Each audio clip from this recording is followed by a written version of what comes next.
Hey, what time do you think it is now? He asked. Looking at the clock. It's only 5:30. It's still 5:30. Why are you up so early like this? I replied with sleepy eyes, but Bradley kept on relentlessly. What do you mean it's still 5:30? It's common sense for the wife to wake up earlier than the husband, wear makeup, and prepare breakfast. My heart sank hearing such shouting in the morning from Bradley. I felt like I'd been transported back in time. His words stung like lines from a mean mother-in-law in some outdated TV drama. Since marrying Bradley, we have separate bedrooms and absolutely no intimacy at night. Then one day, Bradley collapsed at work and had to be rushed to emergency surgery. While waiting outside the operating room, my stomach knotted as I heard a young doctor scream, "What on earth is this?" Through this surgery, I would come to learn Bradley's shocking secret and also how trapped I truly was.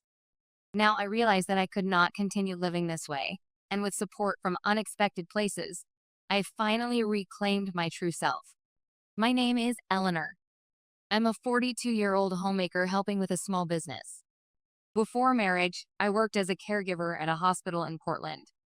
I loved my job working with elderly patients, but I was the only unmarried one in my circle. Both my parents had passed away years earlier, leaving me alone in my small apartment with mounting pressure to find someone. Then, one evening at a dinner party hosted by mutual friends, a man approached my table. "Is anyone sitting here?" That's what the man who would become my husband, Bradley, said as he pulled out the chair beside me. Bradley is 3 years older than me and runs a small metal fabrication company. As we talked, I learned he was also single without any prospects. We connected immediately as two mature adults navigating life alone in a world of couples. I had hoped for some romance to blossom that night, but instead I simply agreed to see him again and headed home early. After that, we began dating, meeting once a week. Our dates with Bradley, serious and reserved as he was, consisted mostly of quiet conversations in coffee shops or walks through neighborhood parks. Still, I found myself drawn to his seemingly dependable character, until our third date changed everything. Considering our age and situation, it doesn't make much sense to date without purpose, right? Watching Bradley fidget nervously with his napkin, my heart raced with anticipation. Well, you see, we've only been dating for less than 2 months, but since we're both established and compatible, I was thinking maybe we should get married. "What do you think?" he said.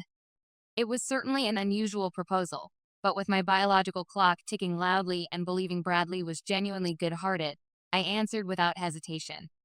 "Yes, I'd be happy to marry you." Bradley's face lit up with unexpected delight. Since neither of us had parents to please, we skipped the ceremony and simply filed the paperwork at City Hall. I quit my caregiving position to help at Bradley's company, beginning what I thought would be a fulfilling partnership. Instead, it became the start of my slow disappearance.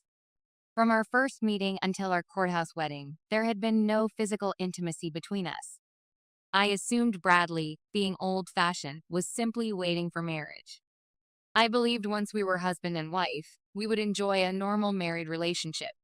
My hopes were shattered on our first night together when Bradley made a startling announcement. "I'll take the master bedroom. Eleanor, you'll sleep in the guest room."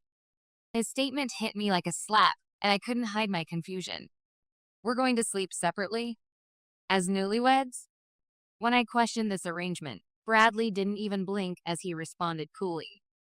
"I have trouble sleeping with another person in the room. It's just how I am." Though deeply disappointed, I didn't want to fight on our first night as a married couple, so I swallowed my objections. The next morning, I had set my alarm for 6 o'clock, but was jolted awake by Bradley's booming voice. "Hey, what time do you think it is now?" Looking at the clock through bleary eyes, I saw it was barely dawn. "It's only 5:30. Why are you up so early?" I mumbled, pulling the covers around my shoulders, but Bradley continued his barrage. "Only 5:30?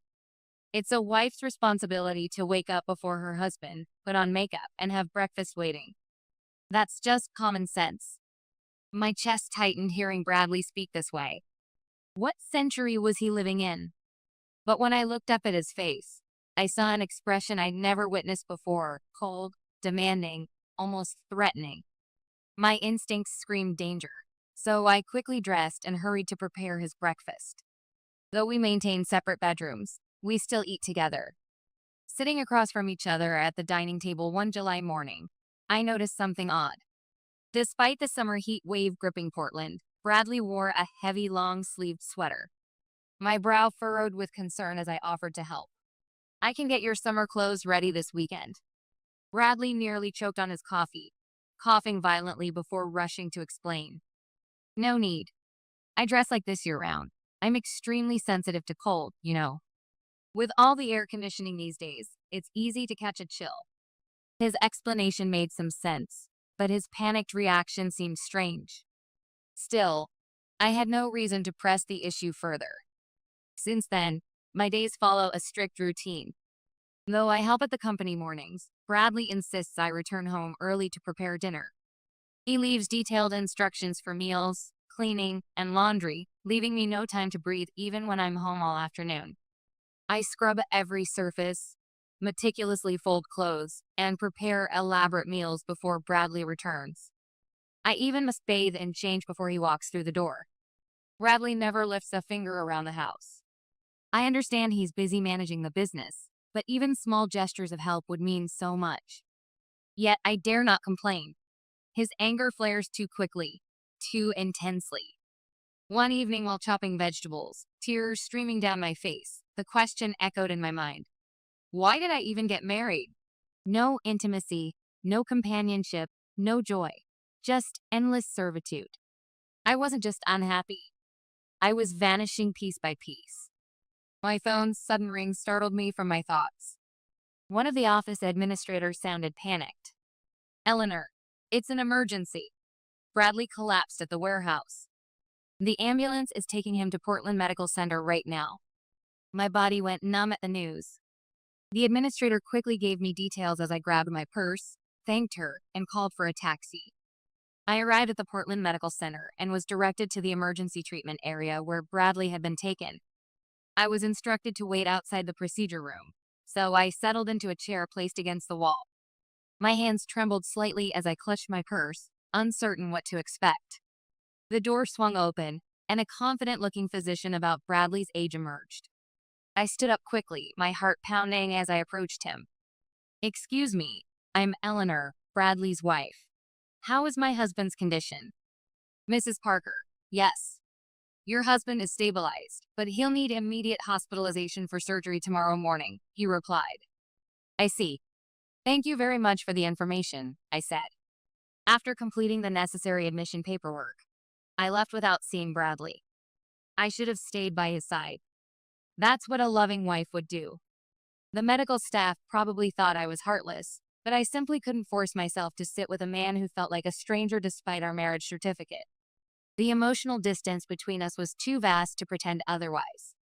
The following morning, rather than arriving early to support Bradley before surgery, I timed my visit to coincide with the surgery's start. As I sat in the waiting area outside the operating room, sudden commotion erupted from within. Oh my God! What on earth is this? Keep your voice down. What's the problem? I heard the attending surgeon speaking firmly to someone who sounded much younger and clearly distressed. But doctor, I've never seen a tattoo this elaborate. The entire back. It's a complete demonic scene. What should I do? The younger doctor said. It doesn't affect the procedure. Focus on the patient, not his body art, the other doctor said. My mind raced trying to process what I just heard. A tattoo. Bradley had a tattoo? And not just any tattoo, but something significant enough to startle a medical professional? The pieces started falling into place. The separate bedrooms, the long sleeves even in the summer heat, and his panicked reaction when I offered to buy summer clothes. I sat frozen, connecting dots that suddenly formed a clear picture of deception. Nearly 3 hours later, the operating room doors opened and 2 doctors emerged. One was clearly the younger doctor who had been shocked earlier. He was in mid-20s with expensive watch, perfectly pressed lab coat, looking like just witnessed something disturbing. The other was the attending physician I'd met yesterday, now wearing an expression of mild exasperation when glancing at his younger colleague. I stood up, my legs feeling unsteady beneath me. The young doctor immediately approached with an embarrassed look. Mrs. Parker, I'm so sorry about earlier. I was unprepared for your husband's extensive back tattoo. Collins, please. That's enough. The senior doctor cut him off sharply, but my curiosity was already piqued. You've mentioned this tattoo several times now. What exactly are you talking about? Both doctors exchanged surprised glances before the younger one spoke. Ma'am, I'm referring to the large demonic design covering your husband's entire back.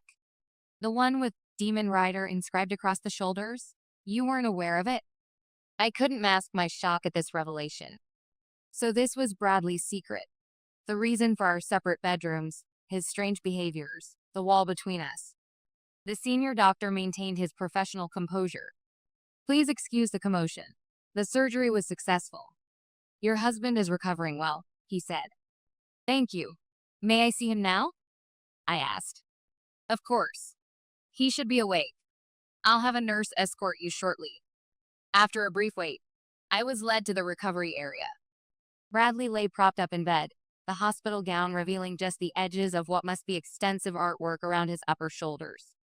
When he noticed me, his face hardened with obvious discomfort. So you've discovered what you weren't supposed to see. I never wanted you to know about this. Why are you even here without being called? His hostile tone stunned me into silence. I couldn't even manage a basic. How are you feeling? Bradley was clearly more concerned about his exposed secret than his health or my concern. Though I couldn't see the full tattoo, the edges visible at his neckline hinted at something elaborate and dark. How had he imagined keeping something so significant hidden from his wife forever? The question burned in my mind, but this wasn't the moment to press the issue. Bradley maintained a sullen silence, refusing to meet my eyes. The young doctor, checking Bradley's vitals, looked between us with growing confusion. Aren't you going to ask how your husband is doing? His question hung awkwardly in the air as I struggled to find appropriate words. Bradley suddenly spoke up, his voice cold and dismissive. Eleanor, if you don't have anything useful to do here, just go home. Excuse me? I asked with a surprised tone. Your face looks like you're at a funeral, and I don't need that energy right now. If you understand, just leave, he said in a cold tone. The young doctor's eyes widened at Bradley's cruel dismissal, and he looked between us with undisguised confusion. He was surely wondering what kind of marriage he was witnessing. Fine. Since there's clearly nothing I can do here, I'll head home now, I replied. I turned and walked out, following my husband's callous instructions, feeling the doctor's bewildered gaze on my back as I left. On the walk home, I couldn't bear returning to an empty house filled with Bradley's demands. I ducked into a small bistro near the medical center, picking at a sandwich while my mind raced with questions. As I stepped out into the evening air, a familiar voice called from behind. Eleanor. I turned to find Dr. Thompson, Bradley's attending physician, approaching in a charcoal suit with his tie loosened. Hello, Dr. Thompson. Thank you for taking care of Bradley today. I began expressing gratitude, but he gently interrupted with a concerned expression. I initially thought Bradley had found himself a wonderful partner, but something doesn't quite add up here, does it? His direct approach startled me. He seemed to know Bradley beyond a doctor-patient relationship. What do you mean by that? I asked. Forgive my directness, but your behavior struck me as unusual. Typically, when someone's spouse collapses and requires emergency surgery, they're glued to their side, not leaving the hospital minutes after paperwork is complete. My cheeks burned with embarrassment. I apologize if I've caused problems for the hospital staff, I said. Miles shook his head emphatically. That's not my concern at all. What struck me was your genuine surprise about the tattoo. It suggests there's a lot he's kept hidden from you. My curiosity piqued immediately. You seem to know something about Bradley's tattoo? Dr. Thompson nodded, his expression turning reflective. Bradley and I go back further than he realizes. We were classmates in middle school in Portland. Around 8th grade, Bradley fell in with a motorcycle gang called the Iron Demons. He practically vanished from school, riding with those guys instead. Dr. Thompson explained how Bradley had gotten the massive demon tattoo across his back as part of his initiation, designed to intimidate rivals and mark his loyalty to the gang.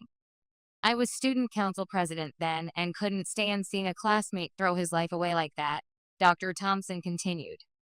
Dr. Thompson described how he'd actually infiltrated the gang, trying desperately to pull Bradley back to a safer path.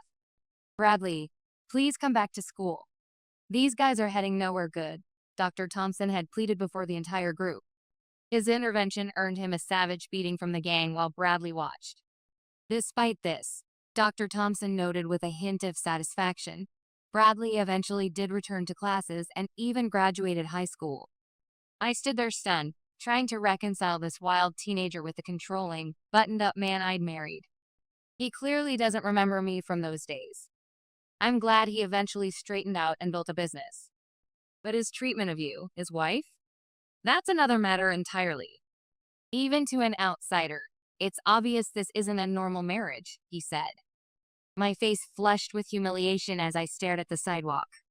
I'm mortified that strangers can see through our charade of a relationship, I said. Dr. Thompson gently shook his head. Eleanor, you're not the problem here. Bradley is clearly neglecting you emotionally, possibly in many other ways too. His words resonated deep within me, validating feelings I'd been suppressing for months. For reasons I couldn't explain, I felt I could trust this man completely. Was it his profession, his calm demeanor, or simply finding someone who saw through Bradley's facade? I'm sorry, Dr. Thompson. I shouldn't burden you with our personal issues. Please, call me Miles. Right now, I'm not here as a doctor, but as someone who cares. Back then, I confronted Bradley about his destructive behavior out of principle, but now I have different reasons to be concerned, he said. I couldn't quite decipher his meaning. Different reasons? Miles offered a gentle smile, his eyes warming.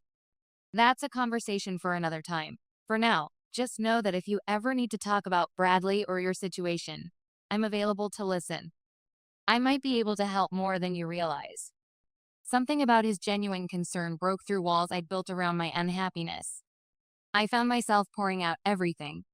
Our meeting at the dinner party, our hasty marriage, the separate bedrooms, the morning demands, the controlling behavior. Miles listened intently, his brow furrowing deeper with each revelation. Something isn't right here. What exactly was Bradley's motivation for pursuing you? He asked. I honestly don't know anymore, I confessed as tears threatened to spill over. The simple act of sharing my reality with someone who believed me felt like removing a heavy weight from my chest. I understand now. Leave this with me for a while. I may have some ideas, he said. Guilt flashed through me for involving an outsider in my problems, but it was quickly replaced by profound relief. For the first time in months, I felt a spark of hope. With Miles' support, I felt stronger about confronting the truth of my relationship with Bradley. The following morning, I returned to Bradley's hospital room determined to confront him. Miles had texted me that Bradley's condition was stable following surgery, giving me confidence to seek answers. When I entered the room, Bradley was awake but deliberately facing the window. He refused to acknowledge my presence or make eye contact, maintaining a childish silence. Despite his cold shoulder, I stood my ground at the foot of his bed, my voice steadier than I expected. Why did you hide this from me all this time, Bradley? A tattoo that large would eventually be discovered. Did you plan to keep separate bedrooms forever to maintain your secret? Bradley remained silent for several long moments. Finally, he muttered in a voice barely above a whisper. Because I thought you'd leave me like all the others did. What do you mean by that? When I pressed him, Bradley reluctantly opened up about his past relationships. Every woman who had discovered his tattoo had ended things immediately. He explained how hard he'd worked to cultivate the image of a respectable business owner. No one would suspect the community businessman had a massive demonic artwork spanning his entire back. The tattoo was intimidating, a fearsome devil with demon rider emblazoned across it, marking him as someone with dangerous connections. If you only went down that path in middle school, why keep the tattoo? Why not have it removed when you decided to change your life? My question triggered something in Bradley. His eyes flashed with unexpected anger as he snapped. I don't want the damn tattoo removed. Ever. But why keep something that contradicts everything about your current life? I asked. Bradley avoided answering my question, suddenly shifting the focus. Wait a minute. How do you know about my middle school days? I never told you anything about that time. I heard it from your former student council president. Does the name Miles ring any bells? I said. Recognition flickered across Bradley's face. Why did you pretend not to know him? Miles risked everything trying to help you change your path. He was beaten because of you. He clearly remembered you, yet you couldn't even acknowledge him or thank him for what he did. He helped you turn your life around, I said with a strong voice. Bradley's expression shifted to confusion. What are you talking about? I straightened out because my riding buddy, Jason, died in a motorcycle crash. I promised myself I'd live better for his sake. This tattoo is our brotherhood memory. We got them together the week before he died. The truth about the tattoo finally emerged, but his dismissal of Miles' efforts bothered me deeply. Miles went out of his way to help you despite being attacked by your friends. It's terrible that you act like his sacrifice meant nothing, I said again. Shut up. Why are you constantly taking Miles' side? Do you have feelings for him or something? Bradley's accusation hung in the air between us. I felt no guilt whatsoever about his jealous outburst. What right did he have to jealousy in our loveless arrangement? It was time to get to the heart of the matter. Do you have any feelings for me at all, Bradley? Why did you really want to get married? Tell me the truth. Bradley seemed caught off guard by my directness. I stared at him unflinchingly, making it clear I wouldn't leave without an honest answer. Come on, just say it. I talked on and on. Fine. Look, I lost both my parents within a couple years. There was nobody to cook or clean or handle all the household stuff. I figured I needed to get married to have someone take care of those things for me, he confessed. The brutal honesty of his confession hit me like a physical blow. I was nothing more than a convenient replacement for his mother, a housekeeper with a marriage certificate. Without another word, I turned and walked out, my vision blurred with tears of anger rather than sadness. As I stepped into the hallway, Miles was waiting. He guided me to a quiet corner of the lobby, safely out of Bradley's earshot. It went exactly as I thought it might. He admitted he married you to be his housekeeper, he said. Yes. He didn't even try to deny it, I replied. Are you ready to move forward with our plan? He asked. Absolutely. I nodded firmly, ready to implement the strategy Miles had outlined for this worst-case scenario. For the first time in months, I felt in control of my own destiny. 2 weeks passed in a blur of activity. Today marks Bradley's hospital discharge, though I haven't visited his room once since our confrontation. Despite knowing he was coming home, I've been consumed with responsibilities at the company. During Bradley's absence, I stepped into the role of acting president, handling contracts, payroll, and client meetings that couldn't wait. Even with Bradley returning home, doctor's orders require several weeks of rest. Each morning, I prepare his meals for the day, leaving detailed reheating instructions before heading to the office until evening. Our already distant relationship has grown even colder, with minimal interaction between us. The silence is actually a relief. No arguments, no demands, no criticism. This emotional distance serves my purposes perfectly as I execute the plans Miles and I developed. About a month after Bradley's return home, his health sufficiently improved for him to make an appearance at the company. The moment he stepped through the front doors, Bradley froze, his eyes widening at the transformed space. I watched discreetly from my office as confusion spread across his face. What the hell is going on? Where are all the machines? The workstations? Everything's gone, he shouted. Hearing their former boss's voice, employees gathered in the reception area, forming a somber semicircle around him. Thank you for everything you've done for us, Mr. Parker, all the employees said all together. What's happening here? Bradley looked desperately from face to face, seeking explanation. The employees exchanged uncomfortable glances, silently debating who should deliver the news. Finally, Tom, our senior fabricator of 15 years, cleared his throat. Sir, the company has been merged with Devon Industries across town. We'll all be starting at their facility tomorrow morning. What? I never authorized this. How could this happen without my knowledge? Bradley's shocked voice echoed through the nearly empty building. Recognizing my cue, I emerged from my office and approached the group. Bradley, I apologize for the surprise. The merger happened rather quickly while you were recuperating, I said. How could you do this? A company merger requires the president's approval. My approval. This is completely unacceptable. Bradley's face flushed with rage, veins visible at his temples. Under normal circumstances, yes. But our situation became complicated, I replied. I retrieved an envelope from my blazer pocket and removed a photograph. It showed Bradley in the employee changing area, his shirt off, displaying the massive demonic artwork covering his entire back. This was taken by Michael before he left last month. He was working late and saw you changing. He believed his company president might be involved in organized crime, so he consulted with other employees, I explained. Bradley's face drained of color as he stared at the image. The tattoo was concerning enough, but there's more. Since our marriage, you've delegated all your actual responsibilities to me while disappearing during business hours. Several employees observed you at the Golden Palace Casino when you claimed to be meeting clients, I continued. The evidence of Bradley's gambling had been easy to collect once I knew where to look. The employees were ready to resign en masse until I presented the merger option, which preserves their jobs and benefits. One of the senior technicians stepped forward, unable to contain his frustration any longer. How could we continue working for someone like you? You dump all your responsibilities on your wife while gambling away company money. And that tattoo. What kind of legitimate business executive has a giant demon branded across his back? It raises serious questions about your character and connections. All the employees nodded in solemn agreement. Bradley's face paled as he stammered. No, that's not true at all.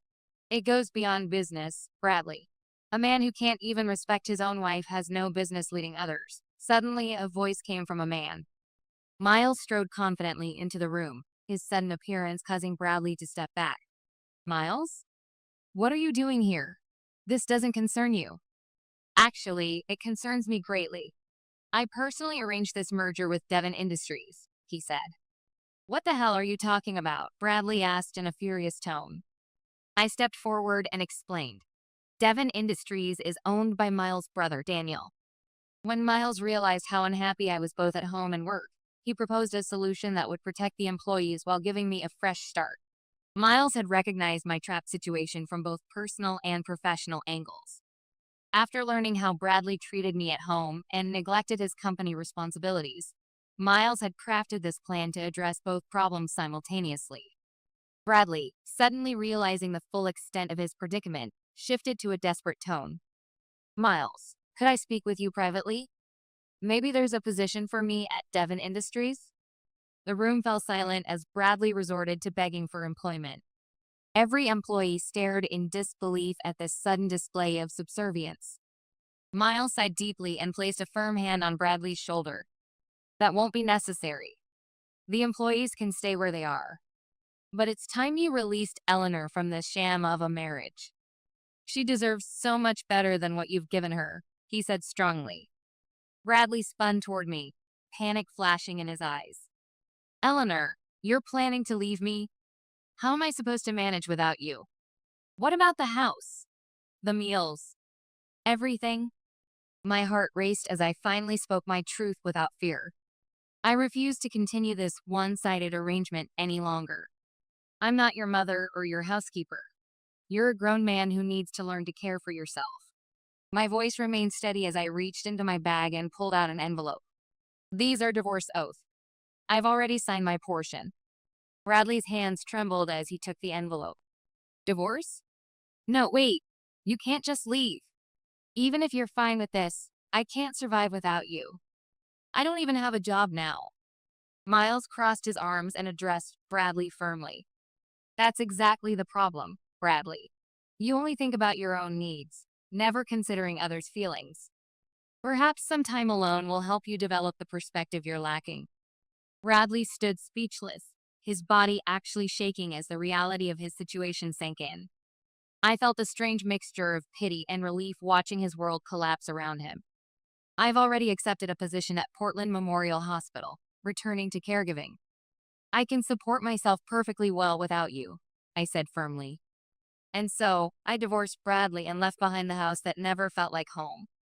I returned to caregiving at Portland Memorial and found a small apartment nearby. Initially, working alongside young nurses made me feel my age, but free from my suffocating marriage, I rediscovered myself. Bradley stayed in the house while his former employees moved to Devon Industries, leaving his company an empty building. My route to work passed his house, where I soon noticed regular shouting matches extending late into the night. "He moved a girlfriend in right after you left," Mrs. Chen, my ex-neighbor, explained. "Said he couldn't possibly live alone, didn't even know how to use the washing machine." Bradley had quickly found another housekeeper, treating her exactly as he had treated me. Their arguments escalated to thrown objects and broken glass echoing through the neighborhood. I imagined his tattoo had been discovered again, creating additional conflict. After 3 months of disturbances, police involvement led to Bradley's eviction. His girlfriend left simultaneously, taking whatever valuables remained. I spotted him recently sheltering under cardboard in the park. Without a home or employment history, his future prospects looked bleak. Meanwhile, my professional life flourished with a promotion and significant salary increase. I moved to a better apartment and bought a car, eliminating any chance encounters with Bradley. Miles and I see each other often at work, his support instrumental in rebuilding my confidence. Though hospital gossip links us romantically, I value my independence too much to pursue a relationship. I believe Miles, also previously divorced, feels the same contentment with his freedom. We've developed a friendship based on mutual understanding, a rare and precious connection I treasure deeply.